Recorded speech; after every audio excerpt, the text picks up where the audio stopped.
What's going on, guys? Today I thought I'd make a video on a project that I just finished.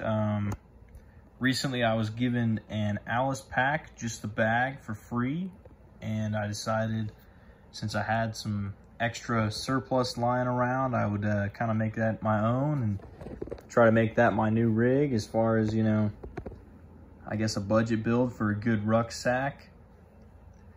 So I guess we'll get started. First thing I did was attaching the rucksack bag to the frame, which was actually pretty easy. Get into that real quick right here. So essentially the first and only thing you really need to do this switch is you need one of these. You get a tri-glide just like what's on plenty of the other attachments on these older systems. But pretty much you're gonna get a tri-glide and you're just gonna roll through one of these attachment points at the top of the frame. And that piece of webbing goes all the way down. You can see the same piece of webbing is stitched all the way in here through the entire back half of the rucksack, which is what I was worried about. I was afraid it wouldn't be too secure. And maybe for, you know, Ranger school, 62 days in the field type of stuff, that probably wouldn't hold up. But at the same time, it probably would. And for my purposes, as far as rucking around town and staying mobile and bushcraft and things like this, is gonna be perfectly fine. I did want an actual Alice frame and straps, but I was trying to keep it on a budget and nobody wanted a reasonable price on eBay, at least when I was looking around earlier today. So, so you get your top. Pretty much you're gonna have a top attachment on both sides and you have a bottom attachment on both sides. So the top attachment is the only one that really requires an air quote modification. And I'll go down to the bottom of the rucksack and show you the rest.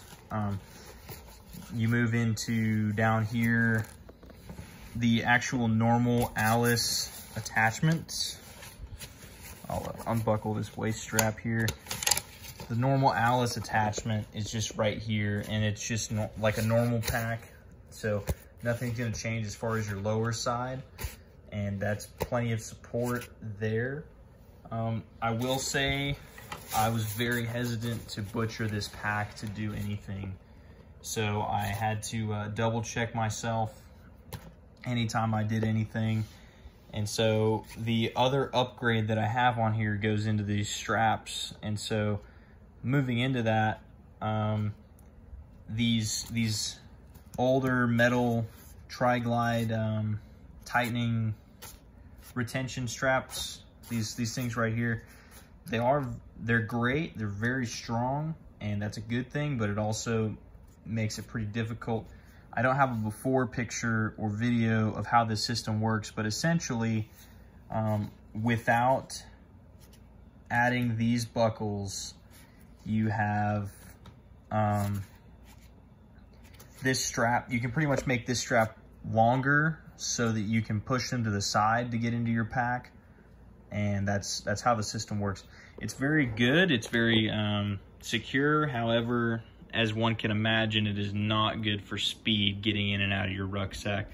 So I wasn't personally a fan of that. So I just did what anybody would want to do, and I changed it. So just circling back to our frame issue, I did have to cut the end of these so that I could actually get this out of the tri-glide. I don't have the exact name for what that is, but I cut this off and then I burnt the ends and made that all good. So no issue there. But moving on, as you can see, I do have buckles replaced on this, and I would say the whole project probably took me an hour, mainly because I had to do some fitting and just playing with different ideas, you know. Especially this being my first Alice pack, I kind of wanted to just do it right off the get-go. And being on a budget, I took a surplus MOLLE pack. I'm not gonna lie, I personally don't like the woodland ones as far as their configuration, so I wasn't worried. I have two of these. I've got one that's in good condition, and then I took the old, the one that I didn't care for, and that's the one I butchered to make this.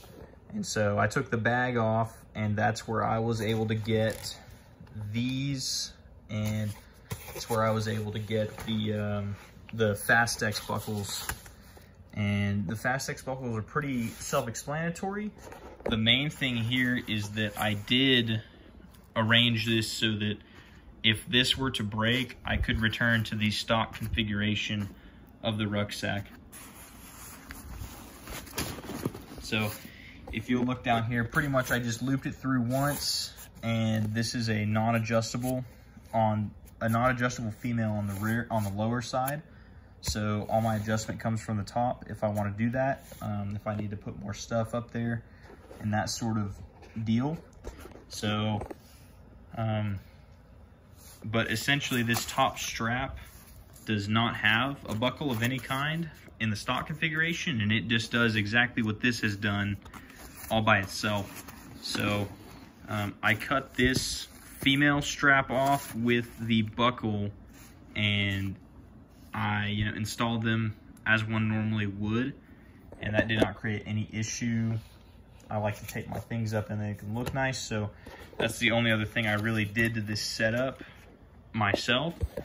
I will say that something you should watch out for is that I had another set of Fastex buckles with a strap like this, and for whatever reason, it's because this is technically a different, I think it's like a different strength of Cordura, or however that is, but this is a bit of a thicker material, and so I had another set of Fastex buckles that when I tried to attach them to this skinnier webbing, they did not want to hold tension. So no matter where it was, it would just move up and down on the webbing, which obviously makes the whole point of this project moot. So I would say you're probably not going to find that with any modern buckle, but it would be something to check for.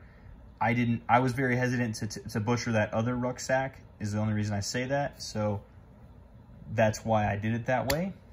But other than that, that's the only two upgrades to the Alice pack that I think, if you want to say they're necessary or needed, I would not say that you have to, if you got the stock frame, that's actually even better in my opinion. So keep the stock frame. But in case you're wondering if you're in the same situation as me, as far as attaching a Alice bag to a MOLLE frame, I would say this is probably your best option. And furthermore, the metal clips are extremely secure. So if you can get those over a regular plastic tri-glide, even better. But if tri-glide is what you have, go right ahead and keep those. I would not go out of my way to find anything else. I just think that I got lucky with my current predicament. So that is pretty much it. This is the total pack right here from the top, not including this unstrapped buckle. And this will be my going to town rig for the foreseeable future, at least for my leisurely rucks. If I do things with the military, that's a different story. That is why I've got the stupid PT belt on there, just so I'm not getting hit by trucks on the side of the road. But that's all I got for you guys. Thanks for watching.